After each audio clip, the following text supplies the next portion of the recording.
Yo, what's going on guys? Arekkz here and welcome back to another Division video. And in today's video, I thought I'd take the time to show you guys my character now that I've hit endgame, level 30, show you guys all the gear that I've been using and all the skills I've been using, all that good stuff, because while I was streaming, throughout the stream I had frequent questions asking, say, did you go into any particular build? Did you use any particular skills? Did you, say, among your team, separate roles in different ways? All that good stuff. So I figured I'd answer that while also showing you what I currently have on my character. So if you guys do enjoy this video, then a like would be super appreciated. And comment down below and let me know how you're getting on with the game, what sort of skills you're using, what sort of weapons you're using, all that good stuff. I'd love to hear about the stories that you guys are getting up to, so definitely let me know down below.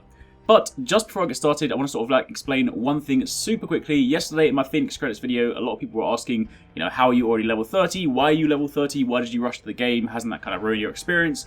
All that good stuff, and ultimately in a game like this, for me personally, I believe the game doesn't really begin until you get to endgame, because once you get to endgame, you have things like daily missions, challenge missions, all the endgame gear, all the dark zone stuff. That is the stuff that for me is really enjoyable. Ultimately, it's a personal experience, so if you're one of those people that really enjoys taking your time and exploring the world, enjoy the story, all that good stuff, then that is completely and utterly fine. There is no right or wrong way to play this game.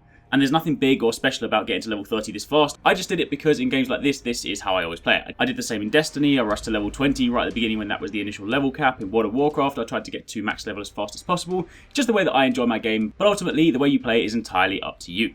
Anyway, with that being said, let's take a look at my character. So I'm standing here in the base of operations in the tech wing just because it has a nice spotlight, as you can see. Look at the beard, look at the beard. It is kind of unfortunate that you can't have the best beard in the game on different faces, so this isn't quite how I like my character to look, but anyway, it'll do. I'll go over cosmetics and stuff later on, but for the time being, let's take a look in the inventory. So, this is me as of yesterday, as of the end game, and this is all the stuff that I currently have. So, as you can see, if we look at the top, I have 41,000 primary DPS. I then also have 44,000 secondary DPS. My health is sitting at 43k, and my skill power is 14,000. Now, despite the distribution, it might look a little bit like I've gone more towards firearms and stamina, but I actually was trying to focus more on skill power. Now, again, initially when we were playing through the game, I didn't really have any particular focus, but as we started to get slightly better gear and as we started to have a little bit more choice, I did start going more towards skill power, simply because I found that skills are extremely useful, especially in PvE environments.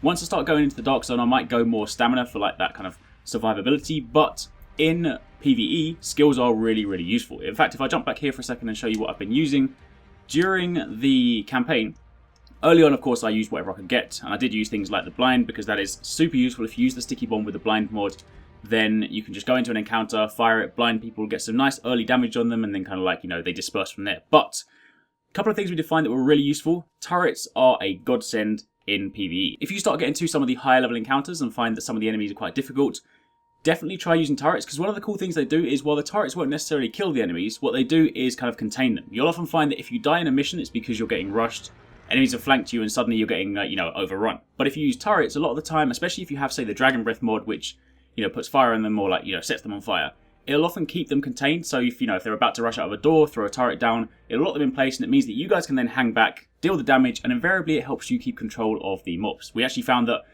any missions where we didn't use turrets, they seemed to take us a lot longer, because we had to kind of keep running away and sort of, dealing with enemies, versus the ones where we did use turrets, we kind of just sort of steamrolled through them. So definitely do consider turrets. They are actually really good. I know they weren't that great in the beta, but in the actual full game, they are actually really good. On top of that, for the most part, I actually use smart cover with the recharger mod, which basically makes it so that while I'm behind the cover, I can also regenerate my health slightly, and it also speeds up skill cooldowns. Plus, of course, you get the base skills, which of course reinforces cover and increases, the damage you output from there, which is also really good, because if you're about to go and fight a boss, if you can combine all these things, if you can say hold them down with a turret and maybe a flashbang, then you can sit behind the cover, use smart cover, and also have someone use tactical link, which is one of the signature skills down the tech tree. You can do some pretty insane damage. But before I had that, I did of course jump between things like first aid and support station. But for the most part, because I was playing with a team, I didn't always have to carry a healing skill. I had people like 269, who was also super high skill power. He took support station, and he actually ran with the ammo cache mods. So it also kind of sped up our skill recharge, and it also sped up or gave us ammo regeneration as well, which is super, super handy. But for the most part, this was kind of my setup, and I also ran with Recovery Link, which is of course a good healing skill. It's the signature skill, and if someone's far away and they're in the middle of a difficult situation, I don't have to run to them, I can simply use it to revive them. I of course use this one, but again in my team, a couple of people use Tactical Link, which of course gives you a nice damage bonus. And if you look at the gameplay in the background, for example, this is us doing one of the daily missions on hard mode, and this is actually a really good example of like how you can use turrets to kind of like contain someone, and then we use the tactical link to give us some extra damage boosts, and we can then basically rush in his face and do some pretty insane damage. Anyway, that's a super quick look at the skills I was using. Now let's jump back to the gear for a quick second, take a look at the weapons. So in my primary slot, I'm actually using, if you go down here, the Police Mark 17, which is a marksman rifle. This one is pretty insane. If you look at the mods, I actually put an extended magazine on it, or quick release magazine, but it increases the magazine size by 77%. So if I take this off for a second, you will see that it has a 20 mag size normal.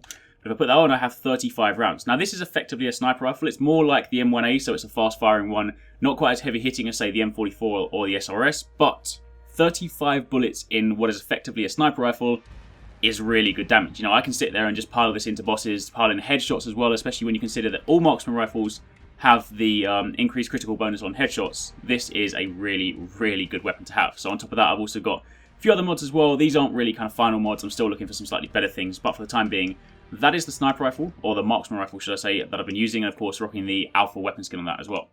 Then, for the most part, throughout the game, I was actually using SMGs. They are a really good weapon type, and one of my favourite weapon types, but near the end of the game, I wasn't finding any good, like, high-end or, like, end-game SMGs, so I switched to the classic RPK, which is, of course, an LMG, and it has a massive magazine. This one, of course, has 45 rounds, and I can basically just keep firing for ages. I can often get through, you know, either an entire enemy's life bar if I'm playing on a hard mode, when there's, like, you know, they've got purple or they've got shields and whatnot, or I can get through a couple of enemies and whatnot, so that's also super good. Again, the other mods aren't really final. I'm still looking for some slightly better things, and this has the Torn Tape weapon skin on.